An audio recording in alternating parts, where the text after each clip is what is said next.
Hi കൂട്ടുകാരെ, പുതിയൊരു വീഡിയോയിലേക്ക് എല്ലാവർക്കും സ്വാഗതം. അങ്ങനെ ഗൗതം ഇവരുടെ കൂടെ പോവുകയാണ് കേട്ടോ. പക്ഷേ ഗൗതമിൻ്റെ ആ ഒരു ഓട്ടോ പകുതി വെച്ച് കേടാവുകയാണ്. ആ സമയം നിധിയും അതുപോലെ നിർമ്മലയും കൂടി ഈ ഒരു ആശ്രമത്തിൽ എത്തിയിരിക്കുകയാണ്. പക്ഷേ CKC ആക്കിയ ഗുണ്ട ഇവരുടെ പിറകെ ഉണ്ട് കേട്ടോ. അങ്ങനെ ഇവർ ഈ ഒരു ആശ്രമത്തിലോട്ട് കയറി ചെല്ലാണ്. അപ്പോൾ അവിടെയാണെങ്കിലോ അവിടുത്തെ ആ ഒരു മാനേജ്മെൻ്റ് ഉണ്ടല്ലോ, അത് അവരെ സ്വീകരിക്കുകയാണ് കേട്ടോ. കയറൂ ഇരിക്കൂ എന്നൊക്കെ പറയാണ്. എത്ര ദിവസമായി കണ്ടിട്ട്, ഈ വഴി കാത്തിരിക്കുകയായിരുന്നു നിധി, എവിടെയായിരുന്നു?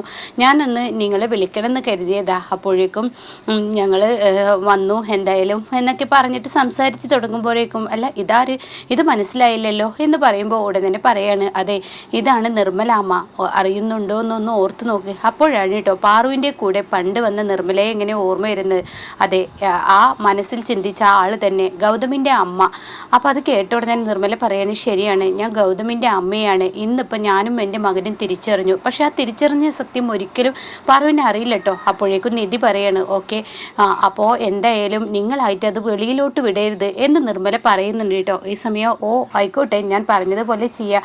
അല്ല, നിങ്ങൾ ഇപ്പോൾ വന്നതിൻ്റെ ലക്ഷ്യം എന്താണ് എന്ന് പറഞ്ഞ ഉടനെ പറയാണ്, ഇതാ 5 ലക്ഷം രൂപ, ഇത് നിങ്ങളെ ഏൽപ്പിക്കാൻ. ഞാൻ പറഞ്ഞില്ലേ നിങ്ങളെ എനിക്ക് കാണണമെന്നുണ്ടായിരുന്നു, എന്തെങ്കിലും കൈസഹായം ചെയ്യുമോ എന്ന് ചോദിക്കാൻ ഇരിക്കുകയായിരുന്നു. കാരണം ഇവിടുത്തെ കുഞ്ഞുങ്ങൾക്ക് ഡ്രസ്സും കാര്യങ്ങളൊക്കെ സ്കൂൾ തുറക്കല്ലേ, അപ്പം അതിൻ്റേതായ ചിലവുകളുണ്ടല്ലോ, അപ്പോൾ അവർക്ക് കൊടുക്കണ്ടേ, അപ്പോൾ അതൊക്കെ വാങ്ങാൻ കുറച്ച് പൈസ വേണമെന്ന് കാത്തിരിക്കുമ്പോഴാണ് നിങ്ങളുടെ വരവ്. അപ്പോൾ ഇത് എന്തായാലും ഞങ്ങളായിട്ട് തരുന്ന ക്യാഷ് അല്ല, ഈ ക്യാഷ് ഞങ്ങൾ വേറൊരാളെ ഏൽപ്പിച്ചതാണ്. അപ്പോൾ പിന്നെ ഞങ്ങൾക്ക് പോലും അറിയില്ലായിരുന്നു ഈ ക്യാഷ് ഞങ്ങളിൽ എത്തിച്ചേരുമെന്ന്. എന്നാൽ എത്തിച്ചേരേണ്ട കൈകളിൽ തന്നെ ഇത് എത്തിച്ചേരണമെന്ന് തോന്നിയത് കൊണ്ടാണ് ഞാൻ ഇതിവിടെ തരാൻ വന്നത്. അതെന്തായാലും നന്നായി, നിങ്ങളുടെ ഈ മനസ്സിന് എത്ര നന്ദി പറഞ്ഞാലും മതിയാവില്ല. ഇതേ സമയം നിധി പറയണേ, എന്നാൽ ഞാൻ ഇറങ്ങട്ടെ, ഇവിടെ ഇരിക്കൂ, എൻ്റെ സ്റ്റാഫിനെ വിളിക്കട്ടെ, ഒരു ഗ്ലാസ് വെള്ളമോ ജ്യൂസോ കോഫിയോ അങ്ങനെ എന്തെങ്കിലും ഞാനൊന്ന് എടുത്തതിന് ശേഷം പോയാൽ പോരെ. അത് കേട്ട ഉടനെ തന്നെ, ഇല്ല ഞങ്ങൾക്ക് തിരക്കുണ്ട് എന്ന് പറയുന്നു കേട്ടോ. അപ്പോഴാണെങ്കിൽ ഈ ഗുണ്ട ഇതെല്ലാം വിൻഡോയുടെ ഉള്ളിലൂടെ കേൾക്കുന്നുണ്ട് കേട്ടോ. അങ്ങനെ ഗുണ്ട കേട്ട് പെട്ടെന്ന് ഓട്ടം ഓടുകയാണ് അവൻ്റെ ബൈക്ക് എടുക്കാൻ. എന്നിട്ട് അവൻ്റെ ബൈക്കിലോട്ട് അവൻ കയറി പോകുന്നു കേട്ടോ. ഇതേ സമയം നിധിയും അതുപോലെ ഈ പറയുന്ന നിർമ്മലയും കൂടി വന്ന ഓട്ടോയിൽ അവർ തിരികെ പോകുന്നുണ്ട്. ഈ സമയം കൊണ്ട് കുറച്ചങ്ങ് പോയതിനു ശേഷം CKCക്ക് വിളിക്കുകയാണ്.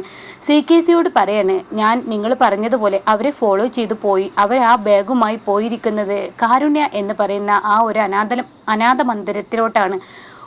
ആണോ? അതെ, അവിടെ കൊണ്ട് ഏൽപ്പിച്ചു. അപ്പോൾ ഞാൻ പ്രതീക്ഷിച്ചതുപോലെ തന്നെ അത് സംഭവിച്ചിരിക്കുന്നു. എന്നാൽ എനിക്ക് സന്തോഷം കൊണ്ട് എന്താണ് ഇവിടെ പറയേണ്ടതെന്ന് എനിക്കറിയില്ല. എന്നാൽ നീ നിൻ്റെ പണി നന്നായി ചെയ്തു. അത് ഞാൻ ചെയ്തിട്ടുണ്ട്, എന്തായാലും വിവരം അറിയിച്ചല്ലോ, മതി. ഇത് തന്നെയാണ് ഞാനും തേടിയത്. അവർ ആ അനാഥ മന്ദിരത്തിൽ എത്തിയല്ലോ, എന്തായാലും എന്താണ് എന്നുള്ളത് എനിക്കറിയണമായിരുന്നു. മന്ദിരത്തിൻ്റെ പേരറിഞ്ഞത് കൊണ്ട് തന്നെ ഇനി എനിക്ക് കാര്യങ്ങൾ എളുപ്പമായി വെച്ചേക്കെന്നും പറഞ്ഞ് ഫോൺ കട്ട് ചെയ്യാണ് കേട്ടോ.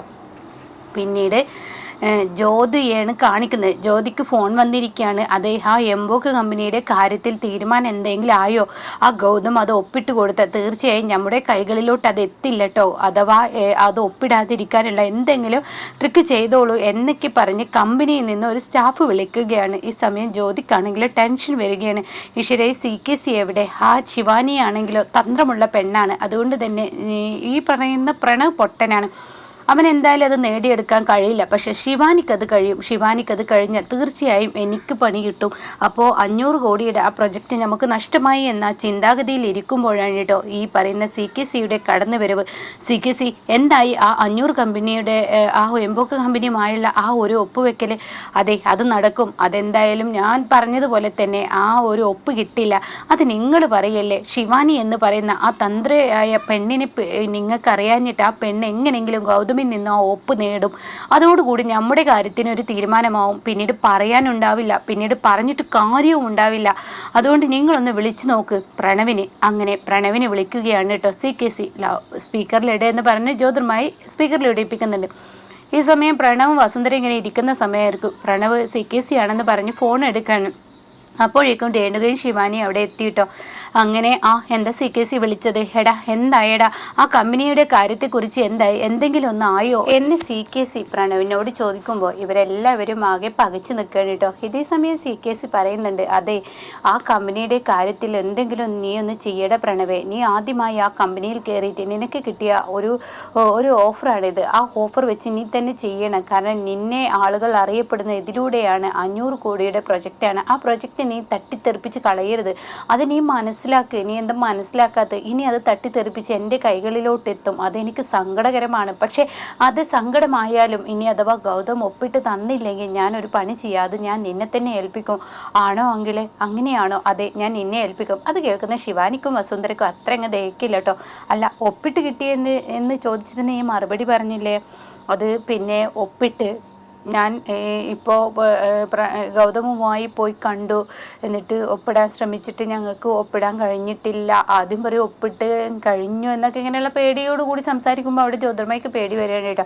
അപ്പോൾ ഒപ്പിട്ട് കിട്ടിയിട്ടില്ല, ഇനി ഞങ്ങൾ ശ്രമിക്കുന്നുണ്ട് എന്ന് പറയാം കേട്ടോ. ആ സമയം ഇത് കേൾക്കുന്ന ജ്യോതിക്ക് സമാധാനമാവുകയാണ്. കട്ട് ചെയ്തേക്ക് ഇനി ഫോണ് എന്ന് പറയുന്നുണ്ട്. അങ്ങനെ കട്ട് ചെയ്യാണ് ഈശ്വര. നമ്മൾ ആഗ്രഹിച്ചതുപോലെ തന്നെ ഇനി ആ ഗൗതം അതൊരിക്കലും ഒപ്പിട്ട് കൊടുക്കരുത്. ഒപ്പിട്ട് കൊടുത്താൽ തീർച്ചയായും അത് പണി നമുക്കാണ്. അതുകൊണ്ട് നമ്മൾ പേടിക്കേണ്ടിയിരിക്കുന്നു എന്നിങ്ങനെ പറയുന്നുണ്ട് കേട്ടോ. ഇതേ സമയം ഇപ്പുറത്ത് വസുന്ധര പറയണേ, എടാ പ്രണവേ, നീ എന്നെ വീഴ്ത്താൻ മാത്രമാണ് നിൻ്റെ ഭാര്യയുടെ കൂടെ നീ നിൽക്കുന്നത്. നീ പെട്ടെന്ന് 2 ദിവസമുള്ളൂ ഇനി ആ കമ്പനിക്ക്.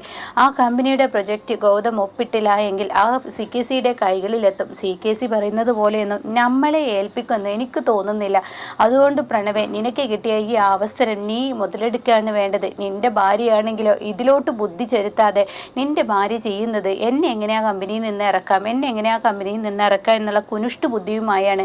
അത് കേൾക്കുന്ന രേണുക പറയണ്, എന്താ അതിലെന്തെങ്കിലും തെറ്റുണ്ടോ? അതെ, നിങ്ങൾ ഒന്ന് മിണ്ടാണ്ടിരിക്കോ പ്രണവ. ഞാനൊരു കാര്യം പറയട്ടെ, ബിസിനസ്സിൻ്റെ ലോകം എന്തെന്ന് അറിയാത്ത ഇവരെ 2 പേരെയും പിടിച്ചാണ് നീ ഇത്രയും നേരം മുന്നോട്ട് പോയത്. ബിസിനസ്സിൻ്റെ ഒരു ഭാഗം പോലും അറിയാത്ത ഇവരെ 2 പേരുടെയും വാക്കുകൾ കേട്ട് നീ മുന്നോട്ട് പോകുമ്പോൾ നിനക്ക് ഇങ്ങനെയൊക്കെ വീഴ്ചകൾ വരുമെന്ന് നീ മനസ്സിലാക്കില്ല. അതിൻ്റെ തെറ്റാണ് നിനക്കിപ്പോൾ സംഭവിച്ചിരിക്കുന്നത്. അതുകൊണ്ട് ഇനി വൈകിച്ചാൽ 500 കോടി പോവും. പിന്നീട് ഈശ്വരമംഗലം എന്ന ആ ഗ്രൂപ്പ് ഇനി ഉണ്ടാവില്ല. ഈശ്വരമംഗലം എന്ന തറവാട് തന്നെ ഇനി നഷ്ടപ്പെടുകയാണ്. പേര് മാറ്റിയപ്പോൾ ഇപ്പോൾ എന്തായത്? അതെന്നെ കിട്ടിയത്. അത് കിട്ടിയതുപോലെ തന്നെ ഇനി തിരിച്ചടി കിട്ടും എന്നൊക്കെ ഇങ്ങനെ പറയാണ് കേട്ടോ.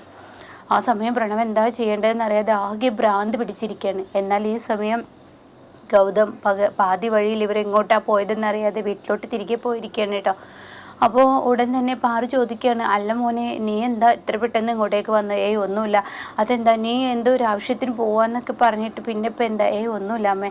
അപ്പോഴാണ് കേട്ടോ ഇവർ 2 പേരും കയറി വരുന്നത്. ഇവരാണെങ്കിൽ ഗൗതമിനെ കാണുമ്പോൾ പെട്ടെന്ന് മാറാൻ ശ്രമിക്കുമ്പോൾ ഗൗതം ചോദിക്കുകയാണ്, നിങ്ങൾ എങ്ങോട്ടാണ് പോയത്? അപ്പോൾ അതിലൊരാൾ പറയാണ് മാർക്കറ്റിലോട്ട്. അപ്പോൾ വേറൊരാൾ പറയാണ്, അത് ഞങ്ങൾ പോയത് ഹോസ്പിറ്റലിലോട്ട്.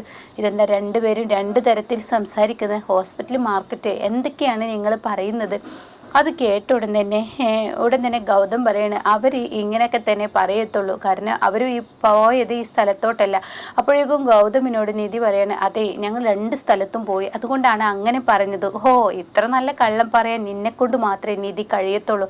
അപ്പോഴേക്കും പാറു പറയണത്, ഇതെന്താ മൊത്തത്തിൽ ഒരു പൊരുത്തക്കേട് ഉണ്ടാവുമല്ലോ. അവർ പോയത് ഒരു ബാഗും പിടിച്ച് വേറെ എങ്ങോട്ടോ ഒരു സ്ഥലത്തോട്ടാണ്. അതിൽ കുറേ പണം ഉണ്ടായിരുന്നു, അത് ഞാൻ കണ്ടതാ. അപ്പോൾ ഈ സമയം എന്താണെന്നുള്ളതിൻ്റെ അതിൻ്റെ സത്യാവസ്ഥ മര്യാദക്ക് പറഞ്ഞു എന്ന് ഗൗതം പറയാണ് നിധിയോടും ഈ പറയുന്ന നിർമ്മലയോടും. അപ്പോൾ അവർ രണ്ടാളും പേടിച്ച് നിൽക്കുകയാണ്. അപ്പോൾ നിർമ്മലയോട് കണ്ണുരുട്ടി കാണിക്കുകയാണ്, നിധി പറയരുത്. അപ്പോൾ നിർമ്മല വീണ്ടും പേടിച്ച് പോവുകയാണ്. അപ്പോൾ ഉടനെ തന്നെ ഗൗതം ഒച്ചയെടുക്കുകയാണ്, മര്യാദക്ക് പറഞ്ഞു, എനിക്കിതിൻ്റെ സത്യാവസ്ഥ അറിയണം, കുറേയായി എന്നെ പറ്റിക്കുന്നു. അപ്പോൾ പാറു പറയണേ, ഇവർക്ക് പണോ? എന്തൊക്കെയാണ് നീ പറയുന്നത്? ഇവരുടെ കയ്യിൽ പണോ? അമ്മേ, ഇപ്പോൾ വെച്ച് ഇവർ പല നുണകൾ നമ്മളോട് പറയുന്നുണ്ട്. അതിൻ്റെ സത്യാവസ്ഥയിൽ ഇന്നിപ്പോൾ തെളിയിക്കണം, ഇതെങ്കിലും എനിക്കറിയണം. പറയുന്നുണ്ടോ എന്ന് പറയുമ്പോൾ നിർമ്മല പറയാണ്, ഞാൻ പറയാം. ആ പണമായി ഞങ്ങൾ ഒരു ആശ്രമത്തിലോട്ട് പോയതാ. അത് കേൾക്കുന്ന നിധി, ആൻറ്റി എന്ത് പണിയാണ് ചെയ്തത്? ഇനി മതി, മറച്ചു വെക്കണ്ട, മതി, അതുകൊണ്ട് പറയാമെന്ന് പറഞ്ഞിട്ട് നിർമ്മല ആശ്രമത്തിലോട്ട് പോയ കഥ പറയാണ്. അപ്പോൾ എവിടുന്ന് കിട്ടി നിങ്ങൾക്ക് പണം എന്ന് ചോദിക്കുകയാണ്. ആ സമയം ഒന്നുരുളെങ്കിലും കൂടി നിർമ്മല വീണ്ടും പറയാണ്, CKCയുടെ കൈകളിൽ നിന്നും.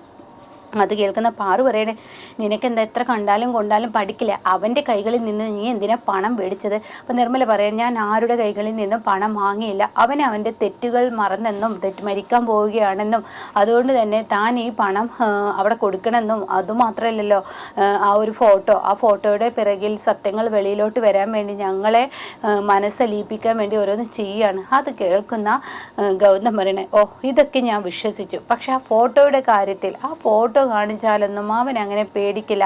ഇത് അവന് മരിക്കാൻ പോകുന്നതിനെ കുറിച്ചുമല്ല, അവൻ നിങ്ങളെ ഭയക്കുന്നു. ആ ഫോട്ടോ ജ്യോതിർമായി കണ്ടു കഴിഞ്ഞാൽ അവരുടെ കുടുംബം തകരുമെന്ന് അവനറിയാം. അപ്പം അതിൻ്റെ എന്തോ ഒരു സംഭവമാണ്, മര്യാദയ്ക്ക് എന്നോട് പറഞ്ഞു എന്ന് പറയുമ്പോൾ നിർമ്മല പറയണേ, ഇതിൽ കൂടുതൽ എനിക്ക് പറയാൻ കഴിയില്ല ഗൗതം, പറയാനുള്ളത് പറഞ്ഞു, വിശ്വസിക്കാൻ പറ്റുമെങ്കിൽ നീ വിശ്വസിച്ചോ എന്ന് പറഞ്ഞിട്ട് അവിടെ നിന്ന് പോകുമ്പോൾ ഗൗതമിന് ഭയങ്കര സങ്കടമാവുകയാണ് കേട്ടോ.